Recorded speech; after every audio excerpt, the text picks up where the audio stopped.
aos Coríntios, nós vamos ver que esta carta, ela se trata de uma carta missionária, no ano de 55, quando Paulo ainda estava preso. E Paulo, ele no capítulo 16, ele vai se preocupar com a igreja de Jerusalém, a igreja aonde tudo começou. E Paulo está preocupado com esta igreja. Ele vai pedir ajuda para a igreja da Galácia, que quando nós lemos aos Gálatas, é porque eles são da Galácia. Paulo, ele vai pedir também ajuda a alguns irmãos, como Timóteo, como Apolo. Propriamente Apolo, ele vai dizer que Apolo, ele não teve vontade de ir ter com os irmãos, porque todos nós temos vontade própria. Ninguém, irmãos, é obrigado a fazer nada para Deus. Então Apolo não teve vontade de ir. Outra vertente, porque Apolo não foi impulsionado pelo Espírito Santo para ir estar com os irmãos. E Paulo, ele frisa também para ele, atravessa a Macedônia e ajuda-nos. Então a carta de Paulo aos Coríntios, o capítulo 16, é uma carta de agradecimento também. Paulo agradece algumas pessoas, porque Paulo, ele era uma pessoa agradecida. Paulo não era uma pessoa ingrata. Paulo, ele era uma pessoa agradecida. Quando Paulo, ele escreve no versículo 13 do capítulo 16, Paulo, ele vai entrar com uma palavra de prontidão. É uma palavra usada pelos militares. Paulo, ele vai chamar os irmãos de Corinto para que eles possam se posicionar. Porque no posicionamento, aleluia, eles estariam atentos para aquele que está na frente do comando, quando ele der a ordem de comando. E Paulo conhecia isto muito bem, porque Paulo, ele observava não somente os militares da época, como ele também era uma pessoa que gostava de ver os maltratos dos cristãos. Por exemplo, em Atos capítulo 9, Paulo, ele vai ter um encontro com Jesus, ou Jesus vai ao seu encontro. E diz a Bíblia que ele vai ouvir por 2 vezes a palavra: Saulo, Saulo, por que me persegues? Ao mesmo tempo que ele ouve esta palavra: Saulo, Saulo, por que me persegues? O próprio Jesus está querendo dizer para Saulo: Saulo, eu sou Jesus, estou me apresentando a você. Porque Saulo, ele vai perguntar: quem é, Senhor? E ele vai dizer: eu sou Jesus, a quem tu persegues. Porque você está perseguindo um povo a qual está me adorando. E quando você persegue esse povo, automaticamente você está me perseguindo. Saulo, Saulo. Eu queria traduzir para os irmãos ou porque Jesus está dizendo Saulo, Saulo. Em Samuel também vai ouvir a voz do Eterno chamar-lhe por 2 vezes: Samuel, Samuel. Quantos lembram disso? E sucessivamente até a 4ª vez. Moisés, no Êxodo, ele vai ouvir o Senhor lhe chamando por 2 vezes também: Moisés, Moisés. Por que o Senhor chama o homem por 2 vezes? Sabe por quê? Porque o Senhor está dizendo: eu lhe conheço por dentro e lhe conheço por fora. Não tem outro que conheça o homem por dentro e conheça por fora tão bem quanto o nosso Jesus. Aleluia. Então Paulo, ele está dizendo que está enfrentando barreira, enfrentando alguns adversários, porque uma grande porta lhe abriu. A porta que Deus abre, irmão, ela nunca será pequena. A porta que Deus abre sempre será grande. A porta que Deus abre, alguns podem até dizer: Deus abriu uma portinha para mim ali. Não, Deus nunca abre portinha para ninguém. Deus sempre abre porta imensa. Deus abre sempre uma porta extensa. Deus sempre abre uma porta grande e nunca uma porta larga. Aleluia. Aleluia. Porque estreita conduz à salvação e a larga a perdição, mas sempre uma porta grande. E Paulo está dizendo: uma porta grande se me abriu, porém estou enfrentando um adversário. Estou enfrentando adversários, ou seja, traduzindo para nós outros aqui nessa noite, todos nós temos adversário. No mundo físico nós temos adversário. O próprio Jesus, ele tinha adversário dentro da sua casa. A Bíblia diz que uma certa feita os seus irmãos disseram: vá para Jerusalém. Eles estavam dizendo: ei, se retira-te daqui e vai para bem longe de nós. E a Bíblia diz: e escandalizavam-se nele.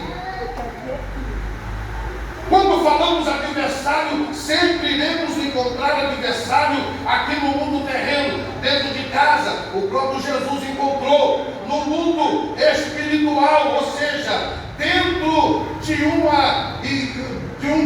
uma organização. Os fariseus perseguiam Jesus, não porque Jesus era bonito, porque a Bíblia diz que ele não tinha nenhuma aparência. Isaías capítulo 53.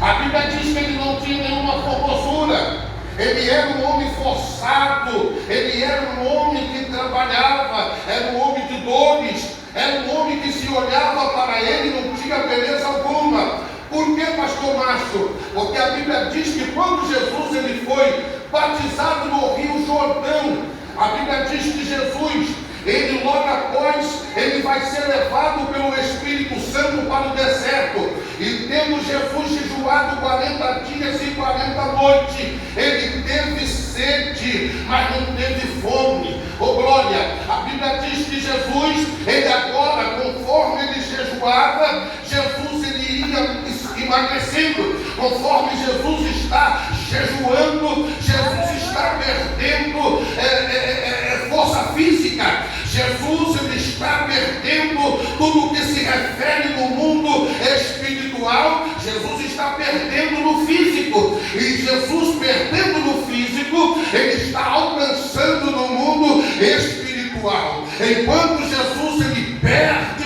força no mundo físico, ele está se enchendo do Espírito Santo. Enquanto Jesus ele está perdendo noite de sono em oração, Jesus está recebendo graça do seu Pai para enfrentar Satanás. Enquanto Jesus ele está perdendo em jejum, Jesus está se fortalecendo no Espírito Santo.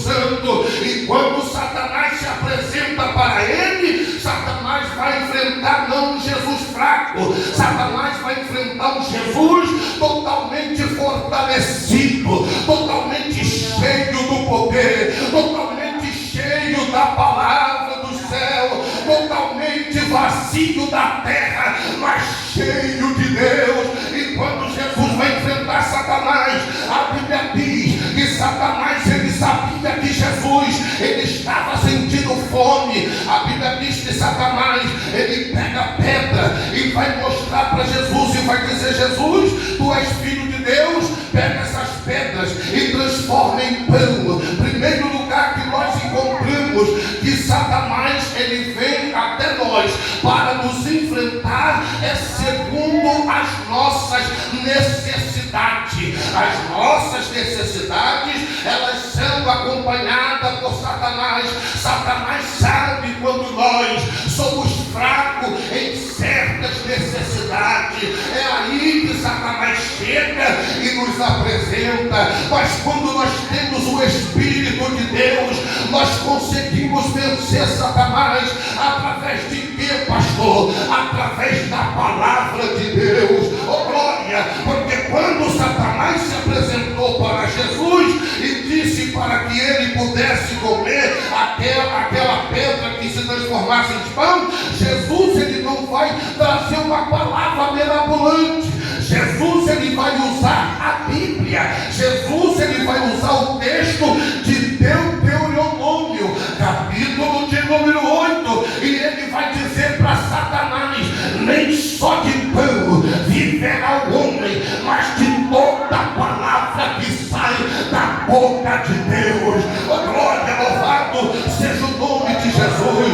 A Bíblia diz que logo após, quando Satanás, ele pega Jesus e leva para o alto da montanha e diz: Satanás, Jesus, você está vendo tudo isso aí, você está vendo toda essa grandeza, você está vendo tudo isto, e Jesus está dizendo: sim, estou vendo tudo isso. Se tu prostrares e me adorares, tudo isto eu te darei. Irmão, Jesus estava vazio da terra, mas estava cheio das mansões celestiais. Aleluia! Jesus se despiu. Aleluia! Ele se fez homem, mas não deixou de ser Deus. Oh, aleluia! Diz a Bíblia que Jesus agora, ele está dizendo: Satanás, para trás de mim, porque somente um adorarás e a ele servirás. Então não vem com esta conversinha. Automaticamente Jesus é transportado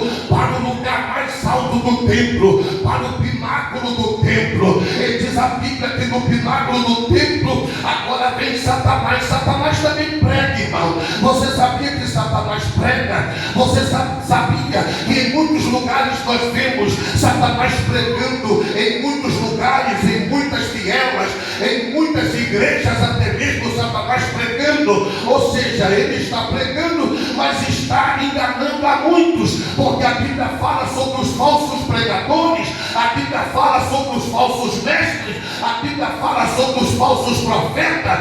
Então Satanás vai usar o texto de Salmo de número 91 e versículo 11 e versículo 12 vai dizer: Jesus, eu vou pregar para ti agora, tu vai sentar e vai me ouvir. Olha aqui, está escrito, Jesus, se tu precipitares daqui de cima, lá embaixo, nenhum mal lhe ferirá, nem os teus pés tropeçarás em pedra, porque está escrito, Jesus.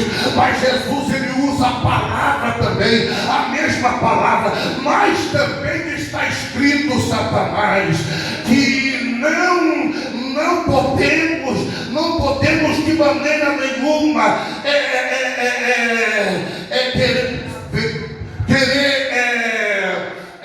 o próprio Jesus, ele vai dizer que não se pode obrigar a Deus a fazer o que ele não, a palavra me foge da memória, mas o próprio Jesus, ele vai usar uma palavra que não se pode tentar, não se pode provar. É isso que eu queria trazer para os irmãos. Não se pode tentar o Senhor teu Deus, não se pode provar o Senhor teu Deus. Então a palavra automaticamente está anulando a pregação de Jesus. O que o pastor está querendo dizer? Esse negócio de ficar olhando para a Bíblia, eu não gosto não. Quando nós olhamos para isso, o que nós vemos? Nós vemos que, olha só o que o Espírito Santo faz. O Espírito Santo, ele pega Jesus e leva para o deserto para ser tentado pelo diabo. Satanás pega Jesus no deserto e leva para o lugar mais alto do templo. O que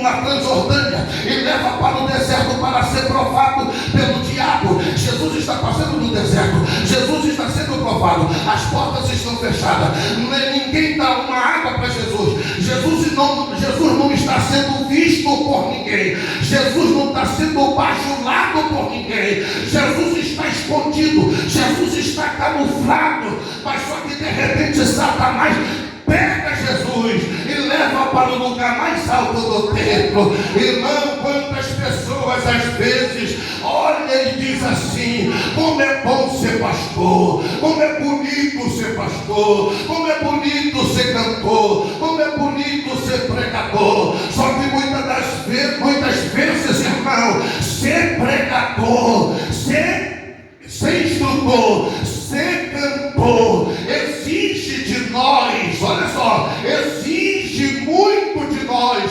exige o que? Separação, exige o que de nós? História, exige de nós não história, porque a palavra história é algo inventado, mas quando se fala de história, muda totalmente diferente. E quantos de nós temos história para contar, mas quando contamos, ninguém acredita, quando contamos, ninguém confia. Por quê, pastor? Porque muitas vezes, quando você está no deserto, é lá que ninguém te vê, é lá que ninguém te bajula, é lá que ninguém bate nas suas costas, é lá que ninguém faz você apertar a mão de um e de outro, é lá que você é esquecido, é deixado de lá, é deixado para trás, mas ninguém quer ir, irmão, para o deserto. Todos querem ir para o pináculo do templo. Enquanto está no pináculo do templo, Satanás está dizendo: precipita-te daqui do alto para baixo, porque está escrito: e muitos estão indo. Sabe por que estão indo, irmãos? Por causa dos envolvimentos com muitas coisas. E Paulo era uma pessoa que gostava de se retirar. E Paulo muitas vezes foi obrigado a se retirar. Obrigado como? Ele foi preso. E Paulo disse: olha, como eu gostaria que algum irmão viesse me visitar, mas ninguém vem me visitar. Eu tenho vontade de ir até vocês, mas uma oportunidade que me houver, eu irei ter convosco, mas não irei passar pouco tempo. Eu quero matar a saudade com vocês.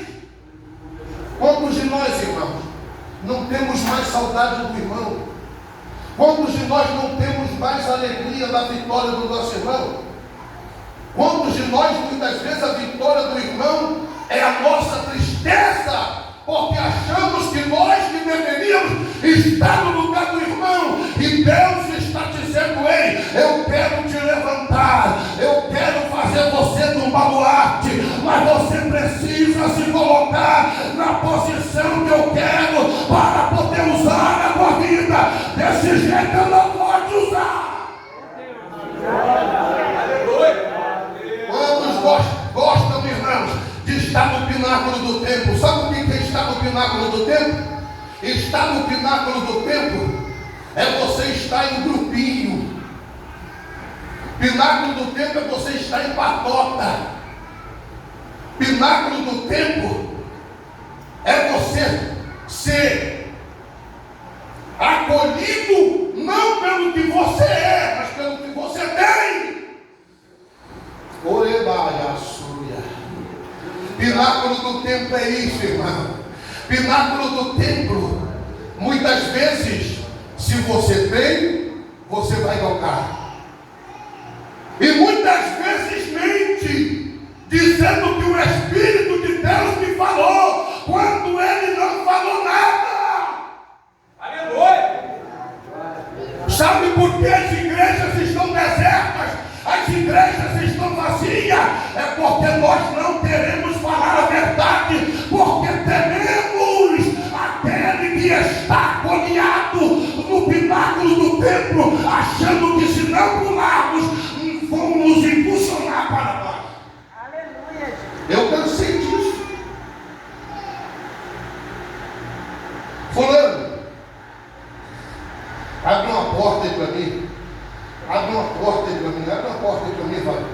Irmão, pregador não mendiga a porta para poder pregar. Cantor não mendiga a porta para poder cantar. Cantora não mendiga a porta para poder cantar. Escuta o que eu estou dizendo para você. Quer ser usado por Deus, quer pregar bem, quer ter uma boa elocução, se prepare, porque o deserto de Deus está chegando para nós, e nós vamos atravessar o deserto, mas glorificando e exaltando o nome do Senhor. Eu quero ser usado por Deus, pastor. Quer ser usado por Deus, mas não quer fazer nada para Deus. Eu quero ser usado por Deus, pastor. Tu lê Bíblia, abençoado. Quantas vezes tu pega na Bíblia por dia? Quantas vezes no ano você pega na Bíblia? Você quer pregar? Você quer cantar, mas não ensaia? Orebacandaraia. Quer cantar bonito? Tem que cantar para Jesus. Era machúria. Alguém pode até estar pensando assim, né? O pastor está trazendo uma doutrina, ele não é o pastor da igreja. Não, eu sou o profeta de Deus que Deus trouxe hoje aqui para falar. Aleluia, glória a Deus. Pensei que o pastor ia, né? Não, irmão. Jesus está para voltar. Ele mesmo disse: eis que cedo venho, e comigo está o galardão para dar a cada um segundo a sua obra. Tem gente que quer fazer a obra de Deus, mas relaxadamente você não vai fazer a obra de Deus. Sabe por quê?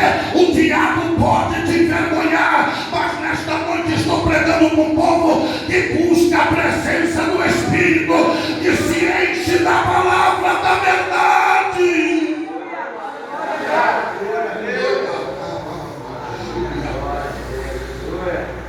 Sabe como eu pregava antigamente? Antigamente nem banner tinha. Antigamente era assim, eu estava no culto e o pastor dizia: ai varão, tu que vai pregar hoje? E eu tinha que estar, ó, afiado para poder pregar. Hoje em dia tem que ser antecipado. Não, irmão, o pregador ele já sai de casa, ó.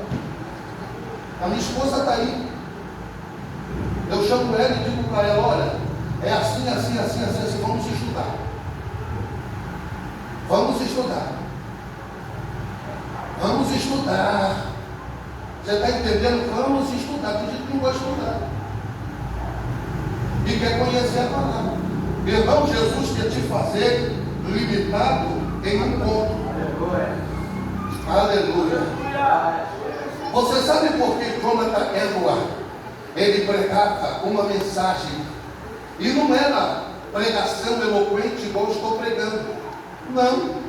A mensagem que ele pregava era uma mensagem falada, mas todos ficavam com medo da mensagem, subia nos bancos, pegava nos pilares, subia em lugares aonde, porque tinha um pressentimento que a terra estava se abrindo. Sabe por quê? Porque ele tinha um lugar secreto. Aleluia.